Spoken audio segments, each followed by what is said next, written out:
الأنبياء والمرسلين وعلى آله وصحبه أجمعين ومن تبعهم بإحسان إلى يوم الدين. أما بعد، فبالسند المتصل منا إلى الشيخ الإمام الإمام الحافظ الحجة أمير المؤمنين في الحديث أبي عبد الله محمد بن إسماعيل بن إبراهيم بن المغيرة بن بردة الجعفي البخاري رحمه الله تعالى عنه قال: باب رفع العلم وظهور الجهل. وقال ربيعة: لا ينبغي لأحد عنده شيء من العلم أن يضيع نفسه.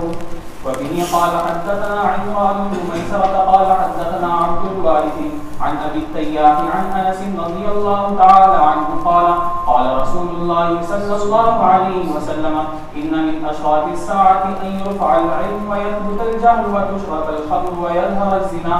وبه قال حدثنا مسدد قال حدثنا يحيى بن سعيد عن شعبة عن قتادة عن أنس رضي الله تعالى عنه قال: لأحدثنكم حديثا لا يحدثكم أحد بعدي، سمعت رسول الله صلى الله عليه وسلم يقول: إن من أشراط الساعة أن يقل العلم ويظهر الجهل ويظهر الزنا وتكثر النساء ويقل الرجال حتى يكون ل50 امرأة القيم الواحد.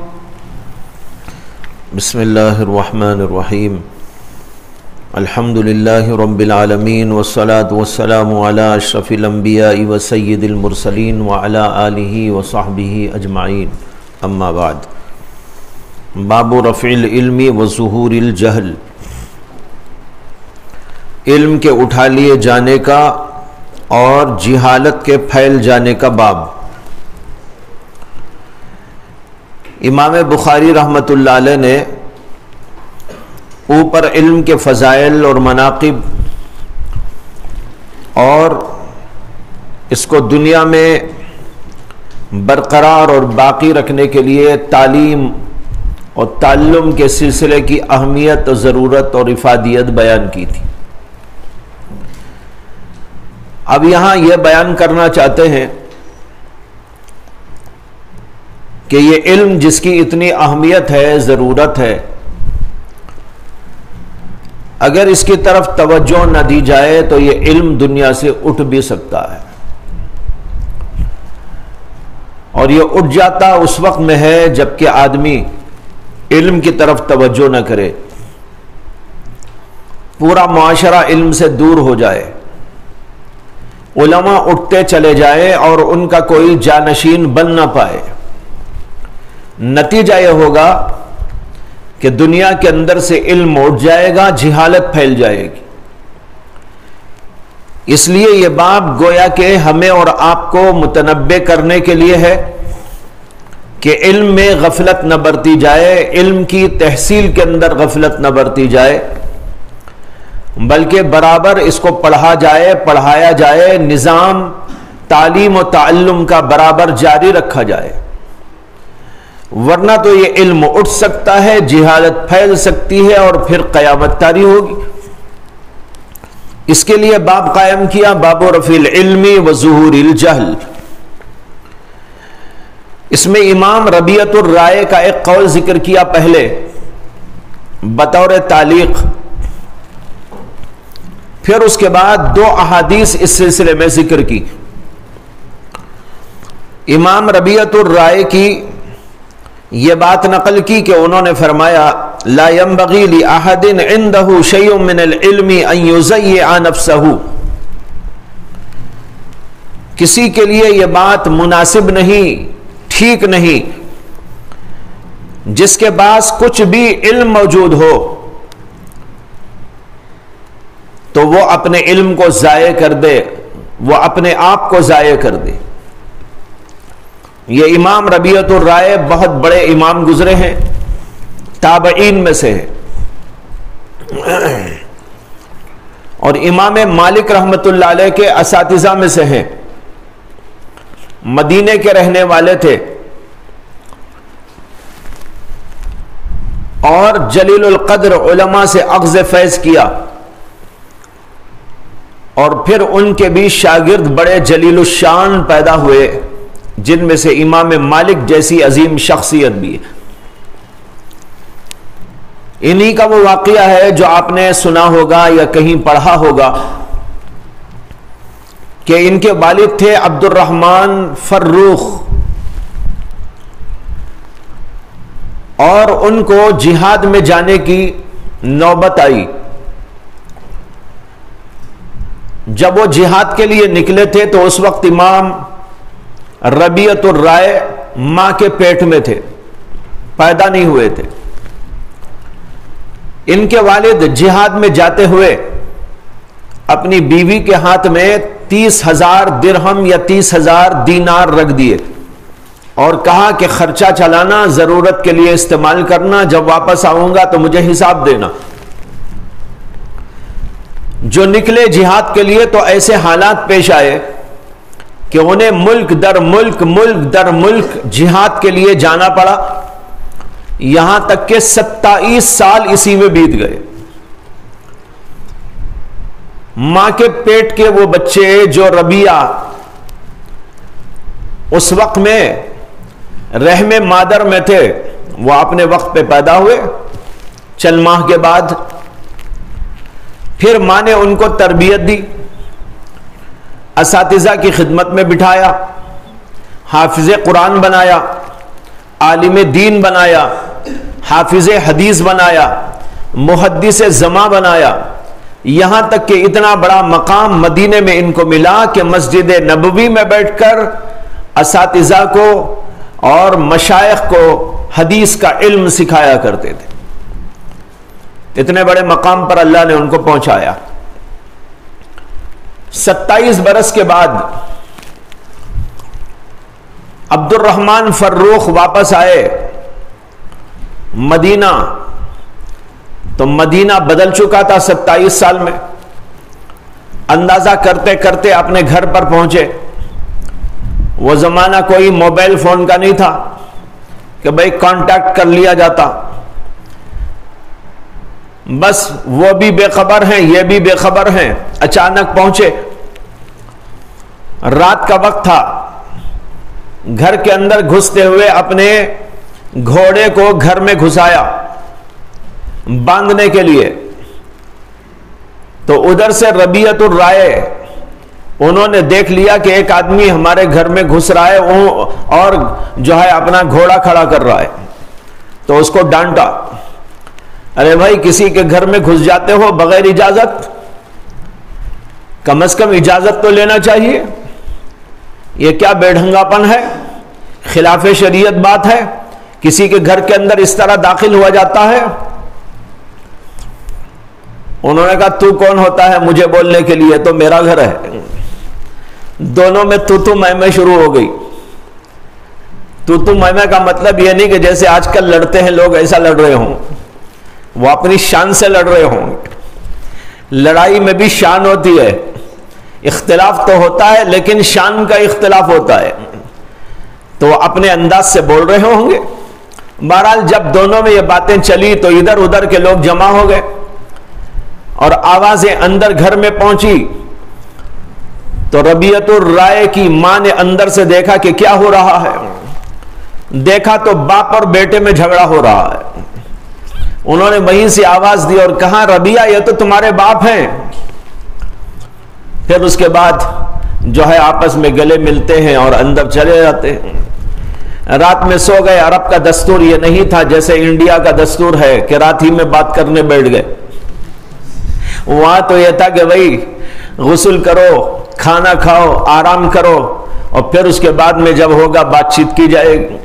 چنانچہ گئے، آرام کیا کھانے وانے کے بعد، لیکن رات میں ایسے لائٹ بھی وہاں کہاں تھے، وہ تو چراغ کا دور تھا، تو ایک دوسرے کو اتنے اچھے طور پر چہرے کے طور پر پہچان بھی نہیں سکے۔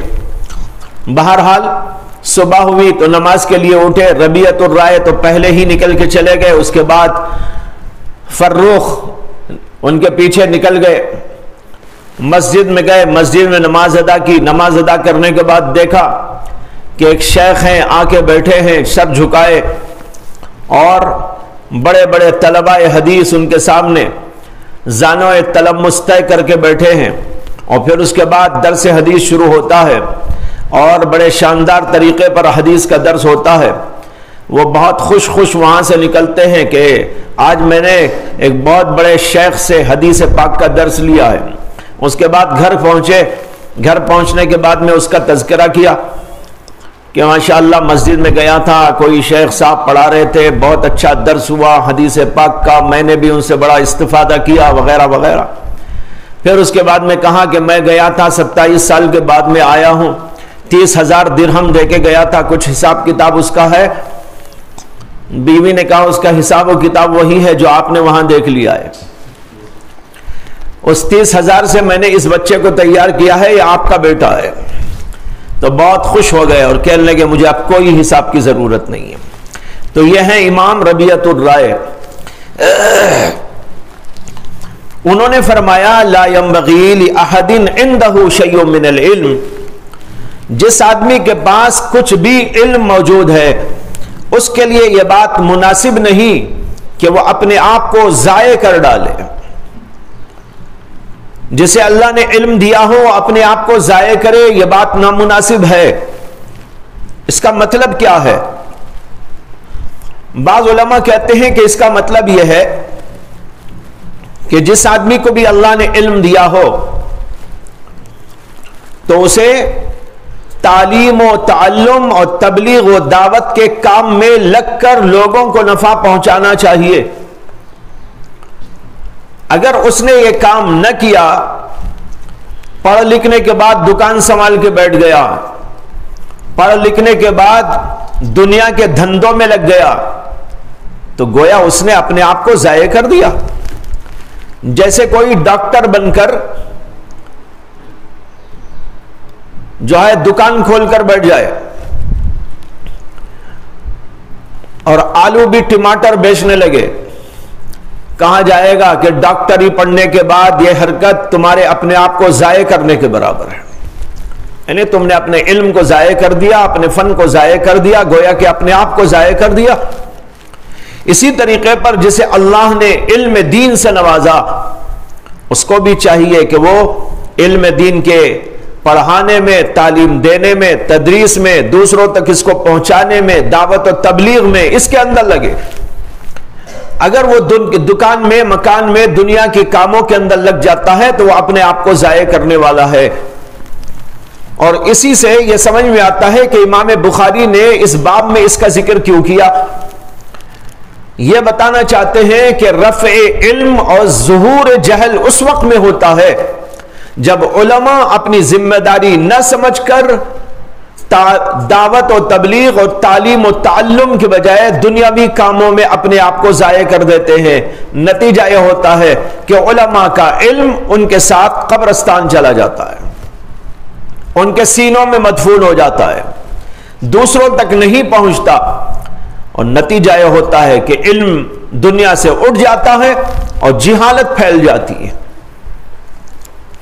بعض علماء نے کہا کہ لا ينبغي لأحد عنده شيء من العلم ان يزيع نفسه، اس کا مطلب یہ ہے کہ جسے اللہ نے سمجھ بوجھ عطا کی ہو، علم سے مراد سمجھ بوجھ، عقل و دانش،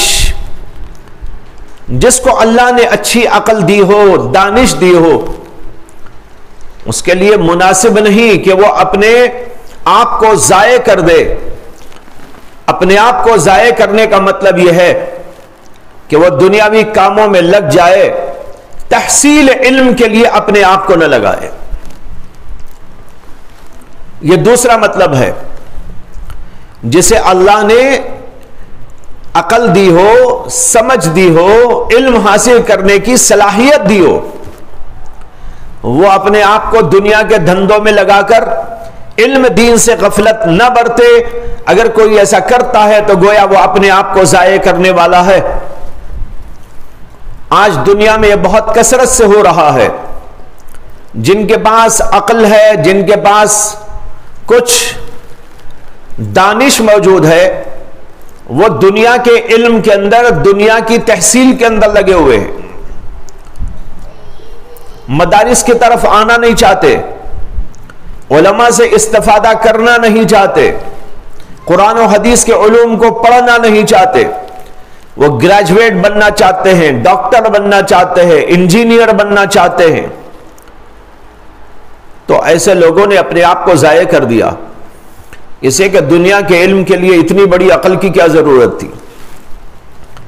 اس عقل کو تو قرآن کے لیے استعمال کرنا چاہیے تھا، حدیث کے لیے استعمال کرنا چاہیے تھا، جو علم کے دنیا اور آخرت دونوں کی بھلائی کے واسطے نازل کیا گیا ہے، اس کے بجائے دنیا کے فنون کے واسطے اس عقل کو، سمجھ کو، دانش کو استعمال کرتا ہے تو گویا کہ وہ اپنے آپ کو ضائع کرتا ہے۔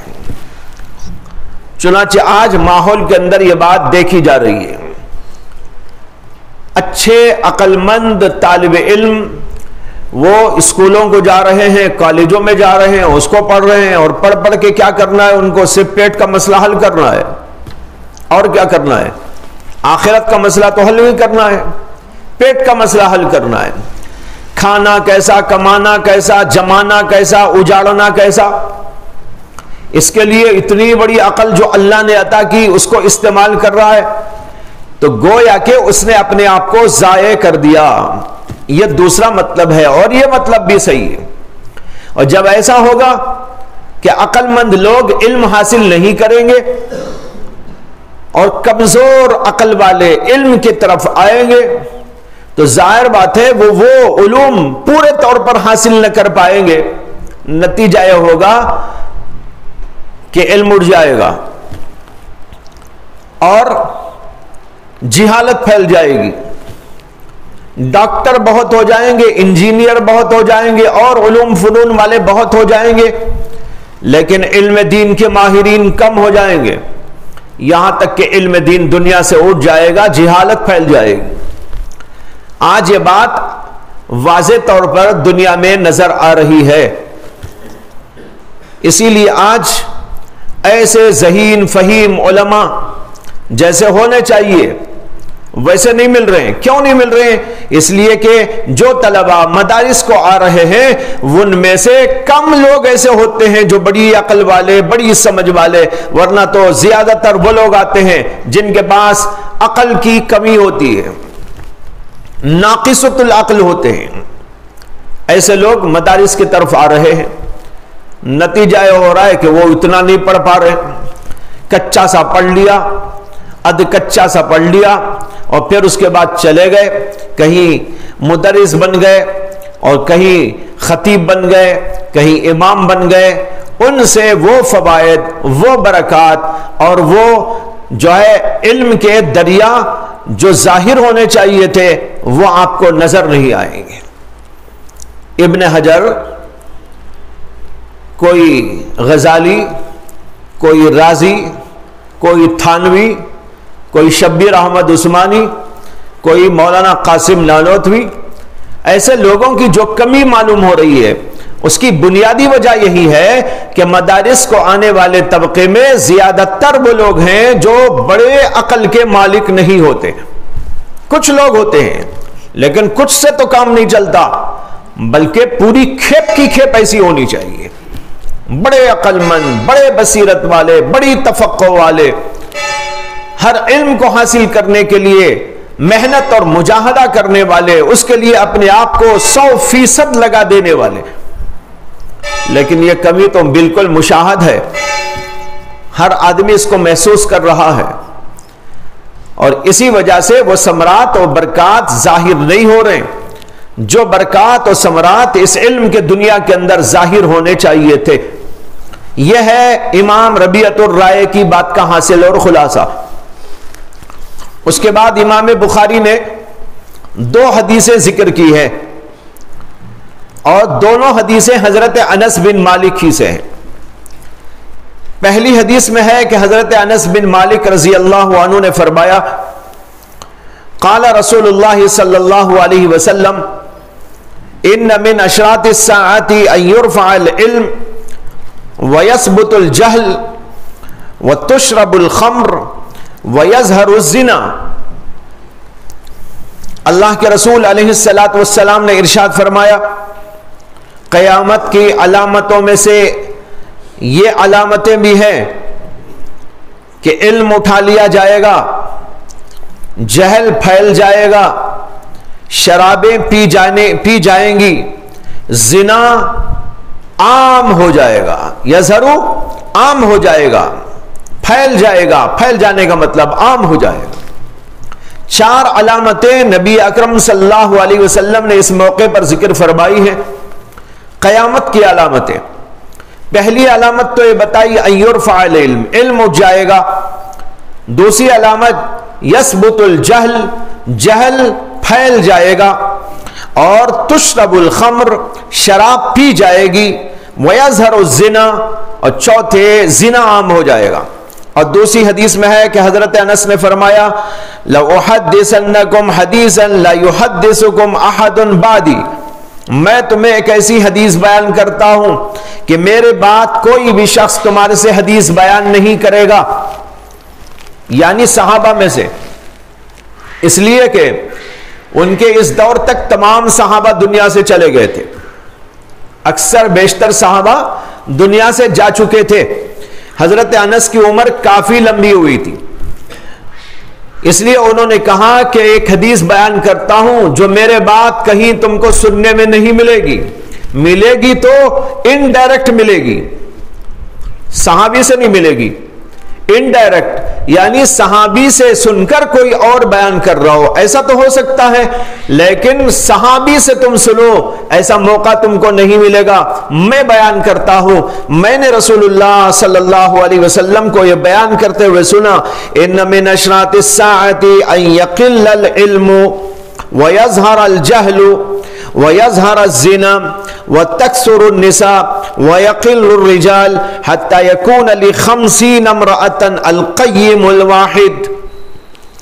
فرمایا قیامت کی علامتوں میں سے یہ ہے کہ علم کم ہو جائے گا، یقل العلم، علم کم ہو جائے گا، ویظہر الجہل، جہل عام ہو جائے گا، ویظہر الزنا، زنا بھی عام ہو جائے گا، وتکثر النساء، عورتیں کثرت سے ہو جائیں گی، ویقل الرجال، مرد گھٹتے چلے جائیں گے، حتی یکون ل50 امرأہ، یہاں تک کہ 50 عورتوں کے لیے القیم الواحد، ایک نگران ہوگا، 50 عورتوں پر ایک نگران ہوگا۔ مردوں کی اتنی قلت، عورتوں کی اتنی کثرت ہو جائے گی۔ اس حدیث پاک کے اندر 5 علامتیں بیان فرمائی، ان میں سے 3 علامتیں تو وہی ہیں جو اوپر والی حدیث میں ہیں۔ یقل العلم، وہاں پر کہا تھا یرفع العلم، ایک تو یہ ہے۔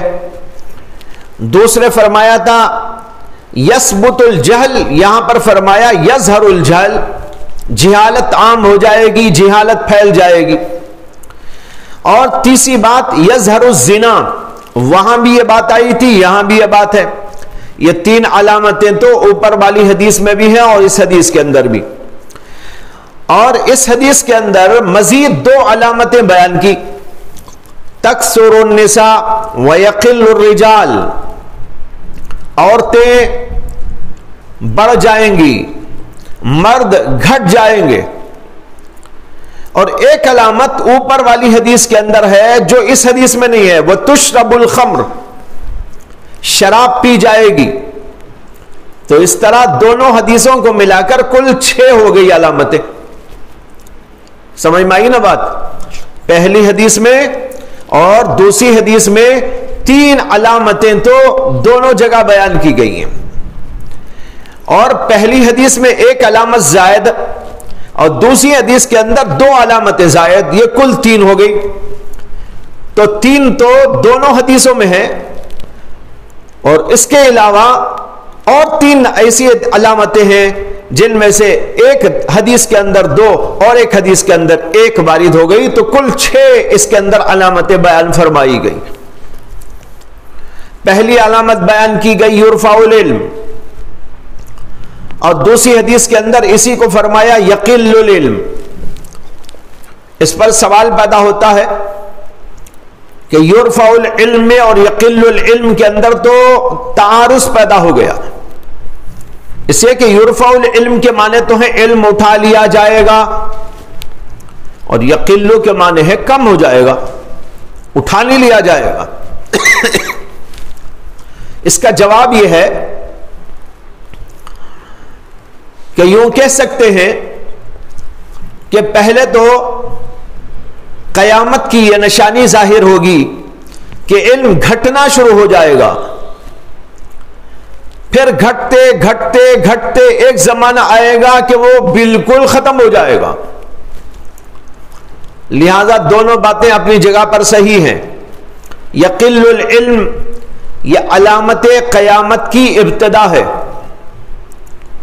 اور یرفع العلم یہ اس کی انتہا ہے۔ گھٹتے گھٹتے گھٹتے بالکل ختم ہو جائے گا، یہاں تک کہ اٹھا لیا جائے گا۔ تو لہذا دونوں کے اندر کوئی تعارض نہیں ہے، بلکہ ایک حدیث کے اندر علم کے اٹھائے جانے کی ابتدائی صورت اور حالت بیان کی گئی ہے، اور دوسری حدیث کے اندر اس کی انتہا کو بیان کیا گیا ہے۔ اور عام طور پر ایسے ہی ہوتا ہے کہ ایک چیز پہلے کم ہونے لگتی ہے، کم ہونے لگتی ہے، کم ہوتے ہوتے ہوتے پھر آخر میں چل کر ختم ہو جاتی ہے۔ اس کے بعد یہ سمجھیے کہ علم کے اٹھا لیے جانے کا اس کے اندر ذکر ہے۔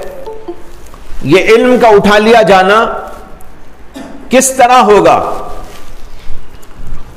اس کی صورت اور اس کی حالت کیا ہوگی؟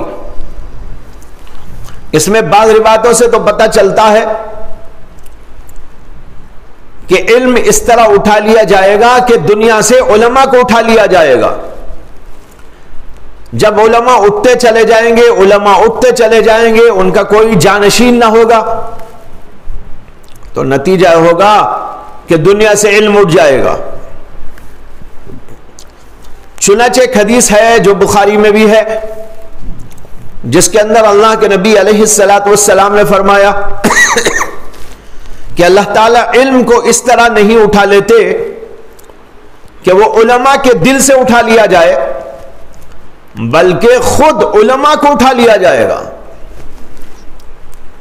جب علماء اٹھتے چلے جائیں گے، کوئی ان کا جانشین نہ ہوگا، تو آگے چل کر جاہل لوگ، اناڑی لوگ خود عالم بن کر بیٹھ جائیں گے، مسندیں سنبھال لیں گے، عہدے اور منصب سنبھال لیں گے، اور فتوے دیں گے، غلط فتوے، اور خود بھی گمراہ ہوں گے، دوسروں کو بھی گمراہ کریں گے۔ یہ حدیث ہے۔ اس حدیث سے معلوم ہوتا ہے کہ دل کے اندر سے علم کو نہیں اٹھا لیا جائے گا، بلکہ علماء کی موت زیادہ ہونے لگے گی، یہاں تک کہ علماء اٹھتے چلے جائیں گے، اٹھتے چلے جائیں گے، اور ان کا کوئی جانشین نہ ہونے کی وجہ سے دنیا کے اندر سے علم اٹھ جائے گا۔ لیکن کچھ اور احادیث ایسی موجود ہیں جس سے پتہ چلتا ہے کہ قلوب کے اندر سے بھی علم کو اٹھا لیا جائے گا۔ چنانچہ ابن ابی شیبہ نے اپنے مصنف کے اندر حضرت سیدنا عبداللہ بن مسعود رضی اللہ تعالی عنہ سے روایت کیا کہ انہوں نے فرمایا کہ ایک زمانہ آئے گا کہ لوگ سوئیں گے اور جب صبح اٹھیں گے تو مصحفوں سے قرآن کریم کے حروف اور نقوش کو مٹا ہوا پائیں گے۔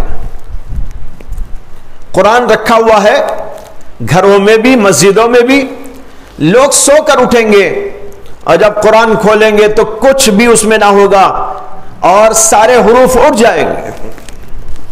اور فرمایا کہ پھر ایسا ہوگا کہ لوگ سو کر اٹھیں گے اور ان کے دل سے قرآن کو اٹھا لیا جائے گا۔ یعنی جب سوئے تھے تو اس وقت وہ عالم تھے، اور جب اٹھتے ہیں تو ان کے دل کے اندر کوئی علم کا حرف نہیں، بالکل ان کا سینہ علم سے خالی ہوگا۔ یہ حدیث طبرانی کے اندر بھی موجود ہے اور مصنف ابن ابی شیبہ کے اندر بھی موجود ہے۔ ان روایتوں سے معلوم ہوتا ہے کہ علم سینے کے اندر سے اٹھا لیا جائے گا۔ اب دو حدیثوں میں گویا تعارض ہو گیا، ایک بخاری مسلم وغیرہ کی حدیث جس کے اندر فرمایا اللہ علم کو اس طرح نہیں اٹھائے گا کہ علماء کے دل سے اس کو نکال لے، بلکہ اس طرح اللہ علم کو اٹھا لیں گے کہ خود علماء کو اٹھا لیں گے۔ انما ينتزعه بقبض العلماء، علماء ہی کو موت دے کر، علماء ہی کو دنیا سے اٹھا کر علم کو اٹھا لیں گے۔ اس سے معلوم ہوتا ہے کہ قلوب سے علم نہیں اٹھایا جائے گا، بلکہ دراصل علماء کو اٹھا لیا جائے گا، اور پھر اس طرح ہوتے ہوتے ہوتے دنیا کے اندر جہالت پھیل جائے گی اور علم کی روشنی ختم ہو جائے گی۔ اس تعارض کو دفع کرنے کے لیے یہ صورت اختیار کی گئی ہے کہ شروع میں علم کے اٹھانے کی یہ شکل ہوگی کہ علماء کو اٹھا لیا جائے گا،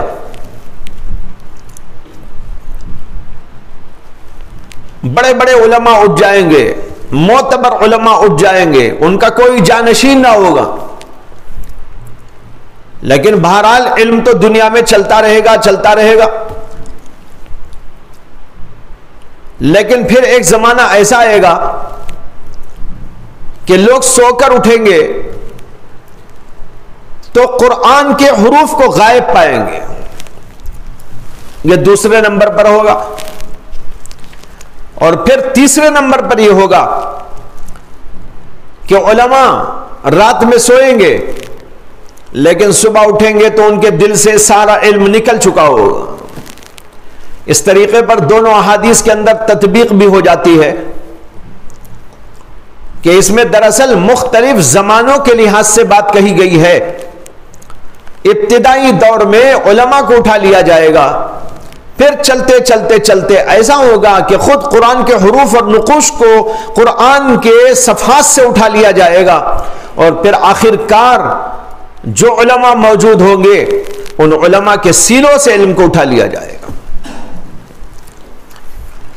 یہ ہے ان یرفع العلم ویثبت الجہل، جہل عام ہو جائے گا۔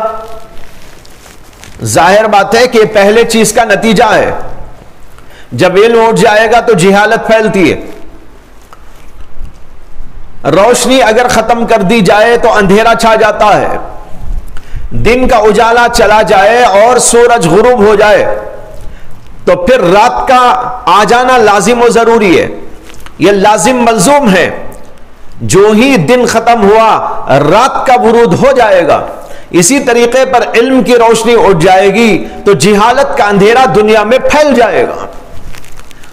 اب ایسا دور ہوگا یہ جہالت کا دور جس کے اندر قرآن پڑھنے والے، پڑھانے والے، حدیث پڑھنے پڑھانے والے دنیا میں نہ ہوں گے۔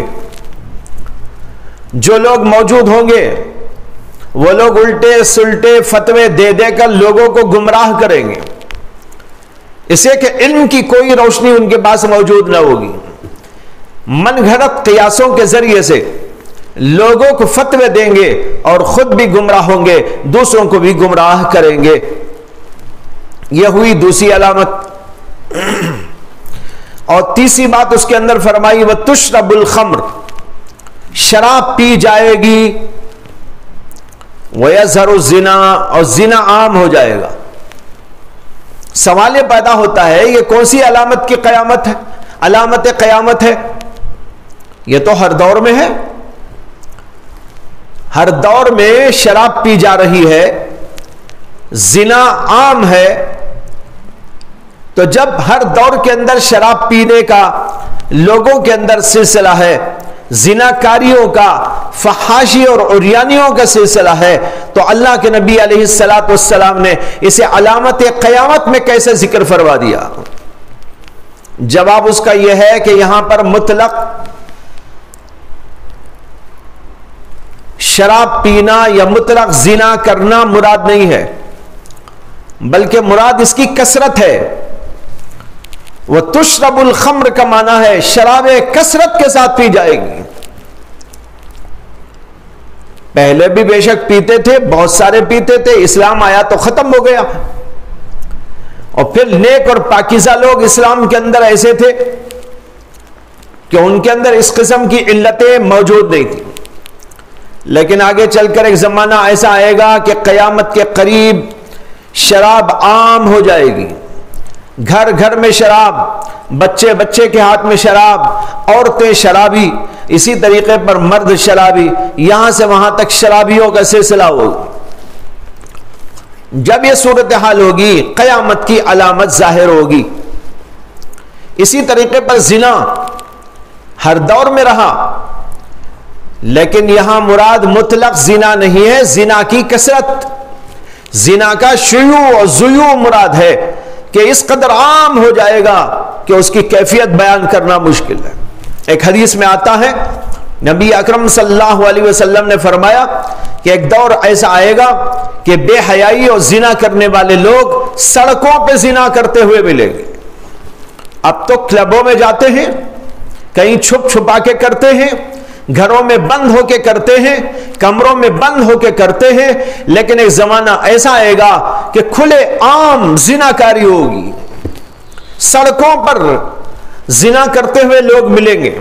اور اسی حدیث کے اندر فرمایا رسول اللہ صلی اللہ علیہ وسلم نے کہ اس زمانے کے اندر جو آدمی ایسے لوگوں کو اتنا کہہ دے کہ ارے بھائی ذرا درخت کی آڑ میں کر لو، یہاں کھلے بندوں کر رہے، ذرا درخت کی آڑ میں کر لو، اللہ کے نبی کہتے ہیں یہ اس زمانے کا ولی اللہ ہوگا. یعنی اتنا کہنا بھی مشکل ہوگا اس زمانے میں. کسی کو یہ نصیحت بھی آپ نہیں کر پائیں گے کہ بھائی ذرا آڑ میں کر لو، نہ کرو بولنا تو سوال ہی نہیں پیدا ہوتا. ارے کیا غلط حرکت کر رہے ہو، بند کرو، یہ کہنا تو مجال میں نہیں ہوگا. اس زمانے کا سب سے بڑا اللہ کا ولی وہ ہوگا جو اتنی بات ان کو کہہ دے بھائی ذرا بازو ہٹ کے کر لو. اتنا کہہ دینا اس زمانے میں بہت بڑی بات ہوگی. یہ اس زمانے کا ذکر کیا جا رہا ہے. وَيَظْهَرُ الزِّنَا، زنا عام ہو جائے گا. اس کے بعد دوسری حدیث کے اندر جو چیزیں نئی ہیں وہ دو ہیں. یہ باتیں تو اوپر والی حدیث میں آ گئی. دوسری حدیث کے اندر جو زائد بات ہے وہ ہے تکثر النساء ویقل الرجال. عورتوں کی کثرت ہو جائے گی، مردوں کی قلت ہو جائے گی. بعض علماء یہ فرماتے ہیں کہ آخری دور کے اندر عورتوں کی کثرت اور مردوں کی قلت کی وجہ اور بنیاد یہ ہوگی کہ کثرت کے ساتھ جنگیں چلے گی، اور جنگوں کے اس سلسلے میں ظاہر بات ہے مرد ہی شامل ہوتے ہیں، عورتیں نہیں. تو مرد جنگوں میں شریک ہوتے ہوتے بہت سارے مرتے چلے جائیں گے اور عورتیں زندہ ہیں. اس طریقے پر نوبت یہ آ جائے گی کہ مردوں کی قلت ہو جائے گی، عورتوں کی کثرت ہو جائے گی. بعض دوسرے علماء کا کہنا ہے کہ یہ اس کی کوئی بنیاد نہیں، بلکہ آخری زمانے کی یہ ایک مستقل علامت ہے کہ اللہ تبارک و تعالی اپنی حکمت سے مردوں کو کم کر دیں گے، عورتوں کی پیدائش زیادہ ہو جائے گی. عورتیں یعنی لڑکیاں زیادہ پیدا ہوں گی، لڑکے کم پیدا ہوں گے. ویسے بھی عام طور پر دنیا میں عورتیں زیادہ ہیں، مرد کم ہیں. آج بھی یہی ہے، پہلے بھی یہی تھا. لیکن ایک زمانہ آئے گا تو اس کے اندر یہ مردوں کی قلت بھی انتہا کو پہنچ جائے گی اور عورتوں کی کثرت بھی انتہا کو پہنچ جائے گی. ورنہ تو آج بھی یہی حالت ہے دنیا کی کہ مرد کم ہیں، عورتیں زیادہ ہیں. اور بعض علماء نے 4 شادیاں کرنے کی جو شریعت میں اجازت ہے اس کی ایک وجہ یہ بھی بتائی کہ دنیا میں عام طور پر عورتیں زیادہ ہیں، مرد کم ہیں. اگر ایک مرد ایک ہی عورت کو کرے تو اس کا مطلب یہ ہے کہ باقی عورتیں وہ سب کی سب بے شادی شدہ یوں ہی رہے. اللہ نے اپنی حکمت بالغہ سے ایک مرد کے لیے 4 شادیوں کی اجازت دی، اس لیے کہ عورتیں کثیر ہیں، مرد قلیل ہیں. لیکن یہ قلت و کثرت اس وقت ایسی نہیں ہوگی جو بالکل دیکھنے میں آ جائے. سروے کرنے سے تو سمجھ میں آئے گا، یوں ہی دیکھنے تو سمجھ میں نہیں آئے گا. لیکن ایک زمانہ ایسا آئے گا کہ یہ قلت بھی انتہا کو پہنچ جائے گی اور یہ عورتوں کی کثرت بھی انتہا کو پہنچ جائے گی، اور کھلے عام سمجھ میں آ جائے گا عورتوں کا اتنا زیادہ ہونا، مردوں کا اتنا قلیل ہونا. اس کو فرمایا رسول اللہ صلی اللہ علیہ وسلم نے وَتَكْسُرُ النِّسَاءُ وَيَقِلُّ الرِّجَالُ حَتَّى يَكُونَ لِخَمْسِينَ امْرَأَةً الْقَيِّمُ الْوَاحِدُ. یہاں تک نوبت پہنچ جائے گی کہ ایک ایک مرد کے ساتھ 50 عورتیں ہوں گی. ایک مرد 50 عورتوں کو سنبھالے گا. قیم کے معنی سنبھالنے والا، نگرانی کرنے والا، ان کی دیکھ بھال کرنے والا. القیم الواحد، ایک مرد اور اس کے ساتھ 50 عورتیں. پھر اس حدیث کی تشریح میں یہ اختلاف ہے کہ اس میں جو فرمایا حتی یکون 50 امرأۃ القیم الواحد ل50 امرأۃ القیم الواحد، 50 عورتوں کے لیے ایک مرد ہوگا. اس کی تشریح میں یہ اختلاف ہے کہ یہ ایک مرد جو کہا گیا یہ کیا ان کا شوہر ہوگا یا ذمہ دار ہوگا؟ دونوں قول ہیں علماء کے. بعض علماء کہتے ہیں کہ ایک ایک آدمی 50 شادیاں کرے گا، 50 عورتوں سے نکاح کرے گا. یہی مطلب ہے کہ 50 عورتوں کے لیے ایک قیم، ایک نگراں ہوگا، یعنی وہ ان کا شوہر ہوگا. یہ اس زمانے کی جہالت کا نتیجہ ہوگا. جیسے کہ اوپر آپ نے پڑھا جہالت عام ہو جائے گی. جہالت جب عام ہو جائے گی تو لوگوں کو یہ بھی نہ معلوم ہوگا کہ کتنی عورتوں سے شادی کرنا جائز ہے، کتنی عورتوں سے ناجائز ہے. اس لیے بے تحاشا لوگ شادیاں کریں گے. ایک ایک مرد 50 کو کر لے گا. اور ایک روایت کے اندر 40 کا ذکر بھی آیا ہے. علماء اسی لیے کہتے ہیں یہ تحدید کے لیے نہیں ہے، تکثیر کے لیے ہے. مطلب یہ ہے کہ بے تحاشا اور بے انتہا شادیاں کرنے لگیں گے. ایک مطلب تو یہ ہے اس کا. اور دوسرا مطلب اس حدیث کا یہ ہے کہ عورتوں کی اتنی کثرت ہو جائے گی کہ خاندان کے اندر ایک مرد ہوگا اور اس کے ماتحت میں 50 عورتیں ہوں گی. کوئی بہن ہوگی، کوئی بیوی ہوگی، کوئی ماں ہوگی، کوئی بھتیجی ہوگی، کوئی بھانجی ہوگی، کوئی کچھ ہوگی، کوئی کچھ ہوگی، لیکن ان کو سنبھالنے والا کوئی نہ ہوگا. ایک مرد ان ساروں کو سنبھالے گا. یہ دوسرا مطلب ہے اس حدیث کا. اور الفاظ جو حدیث کے ہیں اس سے زیادہ تر اسی کی تائید ہوتی ہے. القیم الواحد، نگران، سنبھالنے والا. تو اس کے اندر یہ عام ہے، شوہر ہونا کوئی ضروری نہیں. گھر کا ایک بڑا ہوگا لیکن اس کے خاندان کے اندر لڑکیاں اتنی ہو جائیں گی کہ ان کو پالنا، پوسنا، ان کی خدمت کرنا، ان کی ذمہ داری کو اٹھانا ایک مرد کے ذمہ ہو جائے گا اور وہ ان سب کی نگرانی کرے گا.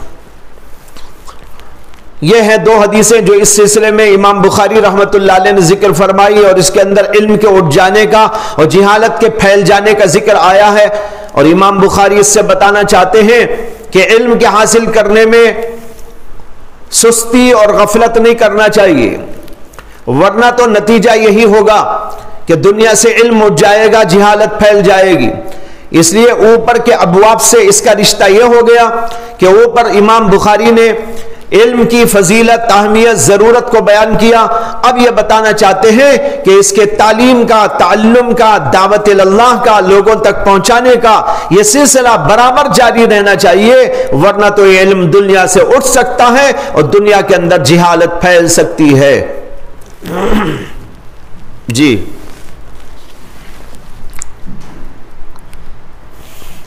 باب فضل العلم. وبه قال حدثنا سعيد بن عقيل قال حدثني الليث قال حدثني عقيل عن ابن شهاب عن حمزة بن عبد الله بن عمر أن ابن عمر رضي الله تعالى عنهما وعنهم قال سمعت رسول الله صلى الله عليه وسلم يقول بينما أنا نائم أتيت بقدح لبن فشربت حتى إني لأرى غيا يخرج في أسفاري ثم أعطيت فضلي عمر بن الخطاب. قالوا فما أولته يا رسول الله قال العلم. باب فضل العلم. امام بخاری کا قائم کردہ یہ باب شراح کے لیے ایک معرکۃ الآراء بن گیا. اس لیے بن گیا کہ امام بخاری نے جہاں کتاب شروع کی تھی کتاب العلم، وہاں بھی باب آیا تھا باب فضل العلم. بالکل ابتدا میں جہاں اس کا بیان ہے وہاں کھول کر دیکھیے.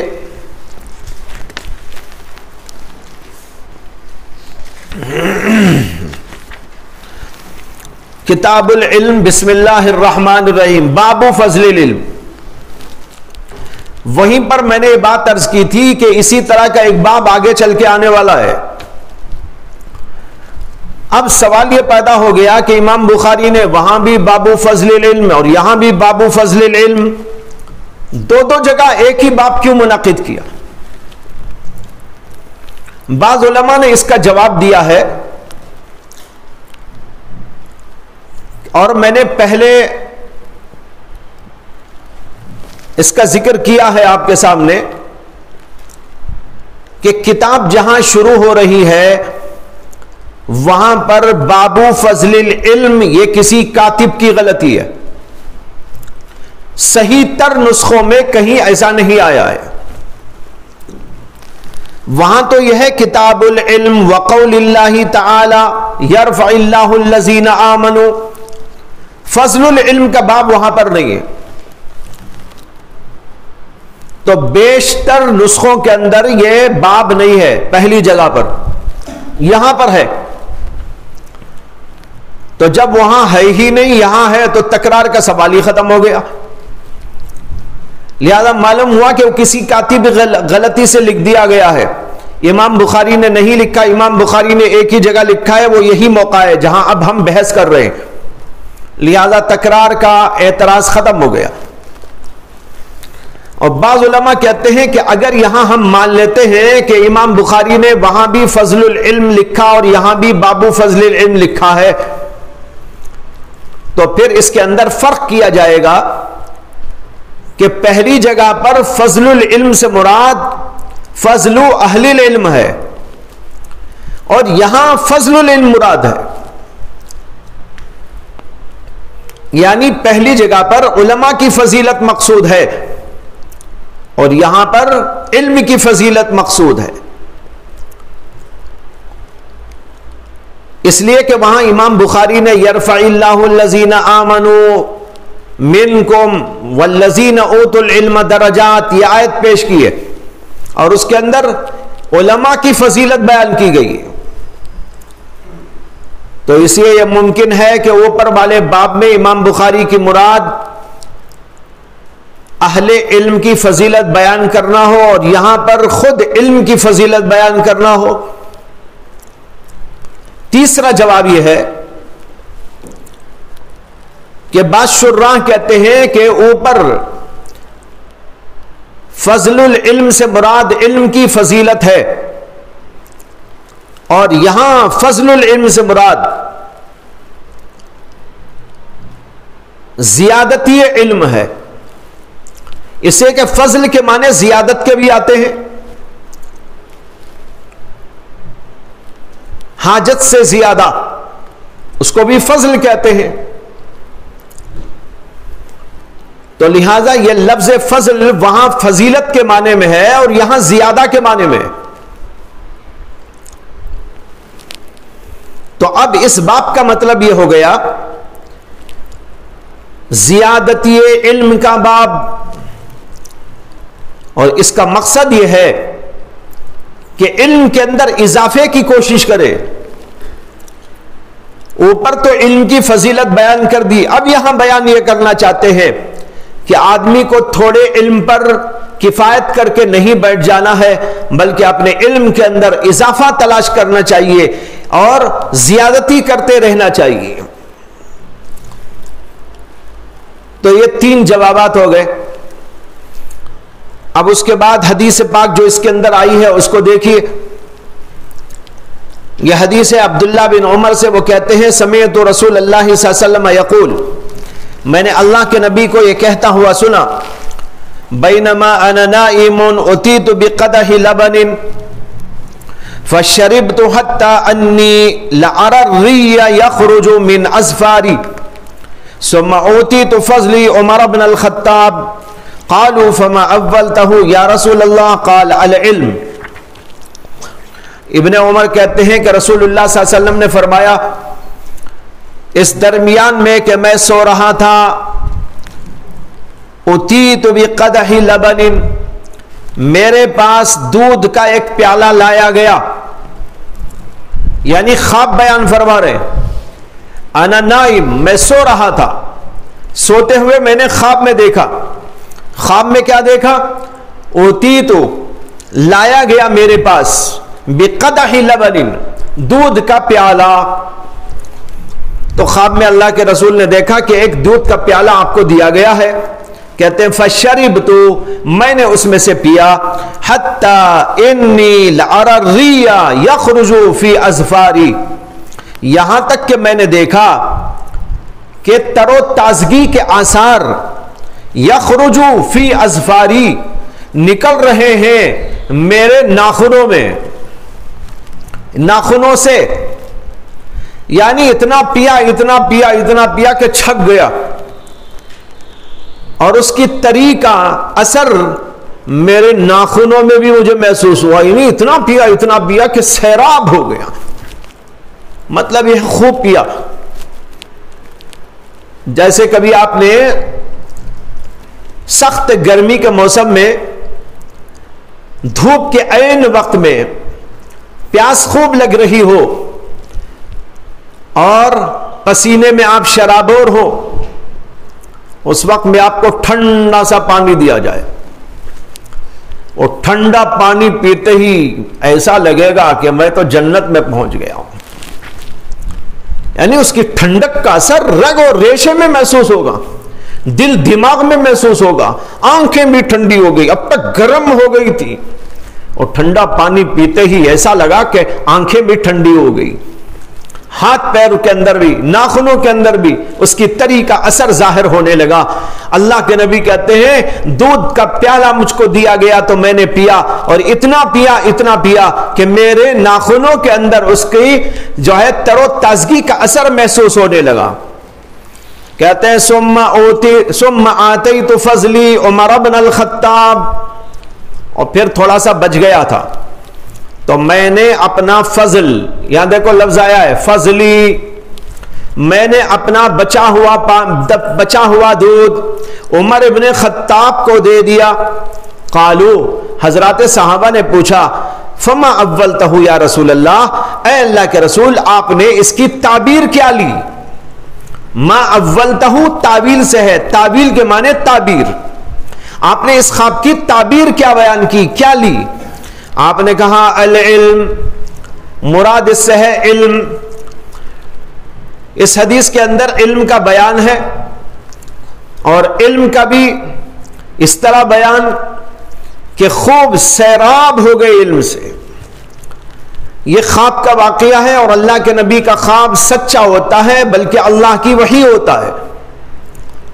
عام لوگوں کا خواب کبھی تو ہوتا ہے خیال، اور کبھی ہوتا ہے شیطان کی طرف سے، اور کبھی سچا، لیکن نبی کا خواب نہ خیال ہوتا ہے نہ شیطان کا اثر، بلکہ دراصل وہ اللہ کی وحی کے طور پر ہوتا ہے، اس لیے نبی کا ہر خواب سچا ہوا کرتا ہے۔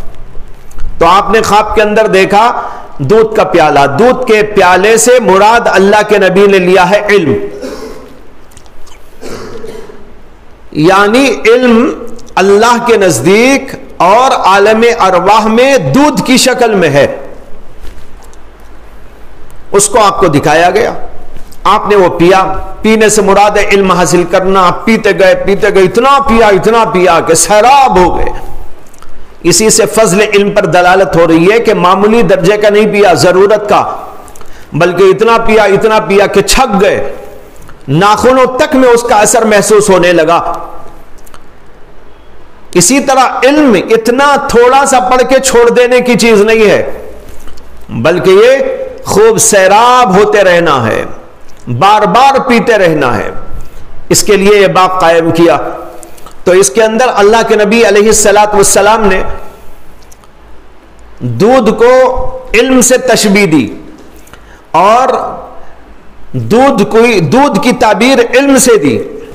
دودھ میں اور علم میں رشتہ یہ ہے کہ دودھ انسان کی سخت ترین ضرورت، جو بطور غذا بھی استعمال ہوتا ہے، بطور دوا بھی استعمال ہوتا ہے، اور بطور طعام بھی استعمال ہوتا ہے، اور بطور شراب بھی استعمال ہوتا ہے. کھانے کا کام بھی دیتا ہے، پینے کا کام بھی دیتا ہے، غذا کا کام بھی دیتا ہے، دوا کا کام بھی دیتا ہے. آدمی بیمار ہو جاتا ہے تو ڈاکٹر کیا بولتا ہے؟ نہیں بریانی نہیں کھلانا، دودھ پلاؤ دودھ. دیکھو بیمار کو دودھ، معلوم ہوا دودھ دوا بھی ہے، دودھ غذا تو ہے ہی، اور پھر پینے بھی اور کھانے بھی دونوں کے کاموں میں آتا ہے. بھوک لگ رہی ہو ایک گلاس دودھ پی لیجئے، بھوک مر گئی. اور اگر پیاس لگ رہی ہو دودھ پی لیا جائے تو پیاس ختم. تو بھوک کو بھی مارتا ہے، پیاس کو بھی مارتا ہے. تو یہ کھانے کا پینے کا دونوں کا کام دیتا ہے، دوا کا غذا کا دونوں کا کام دیتا ہے. اور بچوں کے لیے بھی مفید ہے، بڑوں کے لیے بھی مفید ہے. ایسا نہیں کہ بھئی بچپن میں دودھ کام آتا ہے، بڑے ہونے کے بعد کام نہیں آتا. بچے کے لیے بھی ضروری، بڑے کے لیے بھی ضروری، بڈھے کے لیے بھی ضروری، جوان کے لیے بھی ضروری. ان ساری چیزوں کو رکھے تو سمجھ میں آتا ہے کہ جس طرح یہ دودھ انسان کی ایک بہترین غذا، بہترین دوا اور بہترین طعام، بہترین شراب، اور ہر دور والوں کے لیے، ہر عمر والوں کے لیے، اسی طریقے پر علم دین کا بھی حال ہے کہ علم دین ہماری روح کی دوا بھی ہے، ہماری روح کی غذا بھی ہے، اور ہمارے لیے پانی کا، کھانے کا دونوں کا گویا کام کرتی ہے. اور اس کے علاوہ بچوں کے لیے بھی مفید ہے، بڑوں کے لیے بھی مفید ہے، جوانوں کے لیے بھی ہے، اور عورتوں کے لیے بھی ہے، مردوں کے لیے بھی ہے. سب کے لیے علم ضروری ہے. اس لیے اللہ کے نبی علیہ السلام نے علم کو تشبیہ دی ہے دودھ کے ساتھ. یہ ہے باب کا حاصل. اس کے اندر علم کی فضیلت کا بیان ہے تو وہ بھی، اور زیادت یہ علم مراد ہے تو وہ بھی، دونوں باتیں اس سے ثابت ہو سکتی ہیں. وآخر دعوانا الحمدللہ.